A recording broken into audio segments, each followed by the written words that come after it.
morning at dawn, I glanced into the соседний сад.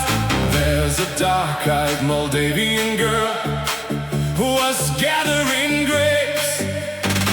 I turned pale, then blushed. Suddenly I wanted to say, let's stand by the river and greet the summer dawns.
Moldavian girl went along the path into the forest.